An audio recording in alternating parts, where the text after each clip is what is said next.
All right, so today we're going to talk Social Security taxation strategy. So if we look at this here, and if we have a married couple that's receiving $30,000 a year in Social Security, the husband is getting a $12,000 pension, and the spouse is getting a $5,000 pension. As we add that all up, they're getting about $47,000 in regards to the income. However, when we figure out the taxation on Social Security, the formula that we have to use, it's called the provisional income formula. And in the provisional income formula, the one thing that the provisional income formula tries to determine is how much of your Social Security is taxable. So if we look at the provisional income formula, how it works is from 0 to 32,000, you actually pay 0 taxes. From 32 to 44, you pay up to 50% taxes. Then everything over 44, you have to pay up to 85% in regards to taxes. So if we look at this, you might say, okay, well 47 is over 44, so therefore I must have to pay up to 85% taxes on my Social Security. And what we're trying to figure out is just the taxes on this $30,000 of Social Security. However, the provisional income formula, when you actually look into it further, it says when we count up Social Security, we only count up half of our Social Security. So that is $15,000, okay? So as we add up $15,000 plus the 5, that's 20 plus the 12, we're at 32. Now, from 0 to 32,000, you pay 0 income taxes on your Social Security. So this particular couple right here, they're in a unique situation that they're actually paying 0 taxes on their Social Security.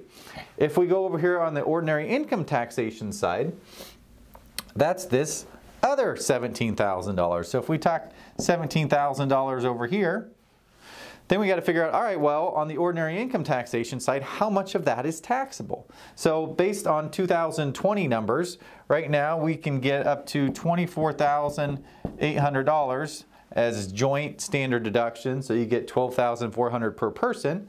So this couple actually does not have to pay any taxation on their ordinary income based on the standard deduction. And over here, based on the provisional income formula, they're not paying anything either in regards to their Social Security taxation. So now let's take this one step further. Let's say this is you. Obviously we know it's not basic, simple example here, but let's say this is you. Now for whatever reason, let's say your vehicle starts to go bad, and rather than just keep putting a Band-Aid on it like I did probably about 1.5 years ago and say, all right, I'm just going to keep throwing money at this vehicle, you say, all right, the heck with it. I actually just want to get a new vehicle. So whether it's a brand new vehicle or just a new vehicle for you, what you do is you say, all right, well, how much am I going to need for this new vehicle? Well, I need 25 grand. So you call up your past financial advisor and you say, Joe, Sally, Tim, whatever their names are, I need some money. And I know I have some IRAs, potentially Roths or non-qualified or other accounts, but for whatever reason, I know I moved this old 401k there. Can I pull money out of that IRA? And they might say yes. They might be real busy that day and not have a chance to look everything over to say this would be the correct spot to pull from. But they were busy, or they might have been busy, so they say, you know what, you can pull out of that IRA. So you decide to pull out of that IRA, and you pull all $25,000 out, but you know, whoever your advisor is, they say, you know what, but just so you know, by pulling out of that IRA, you are going to have to pay some taxes. So as you look into it further, you say, okay, well, if I pull out another $25,000, right, because 32 is our original number, and we had another $25,000 worth of IRA income onto this provisional income formula, that puts us up at $57,000, right? Well, if you remember our thresholds, once we got over 44,000, that then caused up to 85% of your Social Security to become taxable. So if we look at this, last I checked, 57 is above 44. So if we look into this further, and we say, all right, if we take 57,000, here's how the math kind of works. It's kind of a weird, goofy system, but if we take 57,000 minus our first threshold, because once we got to 32, from 32 to 44, up to 50% of it's taxable. So 57,000 minus 32,000, that puts us at $25,000 that falls in that range. Now up to 50% of that can be taxable, so times 0.5, that gets us $12,500 that falls within that first threshold. But we still have the second threshold to go. So if we take 57,000 minus 44,000, that puts us at $13,000. If we take $13,000 times 0.35, That puts us at $4,550. And you might say, why 0.35, why not times 0.85? Well, it's because we already accounted for the first 50% over on this side of the equation. So as you add these two together, that is the total of $17,050.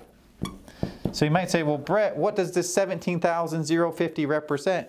Well, that $17,050, that represents how much of our Social Security is taxable. Because on this side of the equation, all we were trying to do is figure out how much of your Social Security is taxable. So in the first example, where they just had $30,000, $12,000, and $5,000, they didn't have to pay any taxes on the Social Security, right? Well, now, by pulling an additional $25,000 out of that IRA, that $25,000 then pushed our provisional income number up to $57,000, which then in turn, based on the math that we just did, then caused $17,000 of this $30,000 to be taxable at ordinary income rates. And before, 0 of that was taxable. So now let's go to the other side of the equation. If we have $17,000 originally, and we add up $25,000 over here, right? Because we didn't account, that was just in the formula, but that's not actually in the taxation yet. So now that puts us at $42,000.